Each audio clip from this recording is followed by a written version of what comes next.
ಬೆಂಗಳೂರಿನಲ್ಲಿ ಆದಿಚುಂಚನಗಿರಿ ಮಠದ ಆಸ್ತಿ ಕಬಳಿಕೆಗೆ ಯತ್ನ 120 ಕೋಟಿ ಮೌಲ್ಯದ 6 ಎಕರೆ ಭೂಮಿ ಕಬಳಿಕೆ. ನಕಲಿ ದಾಖಲೆ ಸೃಷ್ಟಿಸಿ ವಂಚಿಸಿದ್ದ 17 ಜನರ ಬಂಧನ.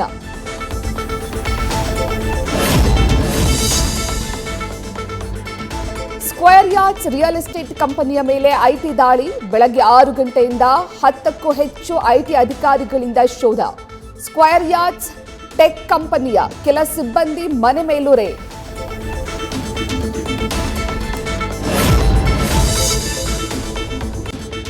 ನಾಳೆ ಬೆಂಗಳೂರಿಗರಿಗೆ ತಟ್ಟಲಿದೆ ನೀರಿನ ಬಿಸಿ. ತುರ್ತು ನಿರ್ವಹಣಾ ಕಾಮಗಾರಿ ಹಿನ್ನೆಲೆ ಕಾವೇರಿ ನೀರು ಬರಲ್ಲ. ಬೆಳಗ್ಗೆಯಿಂದ ಸಂಜೆವರೆಗೂ ನೀರು ಪೂರೈಕೆ ಬಂದ್.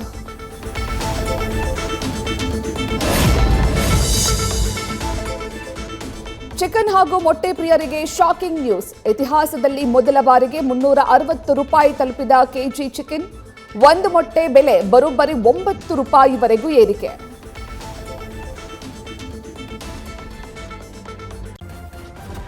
ನ್ಯೂಸ್ ಫಸ್ಟ್ ನಿರ್ಭೀತಿಯಿಂದ ನಿಮ್ಮ ಪರವಾಗಿ.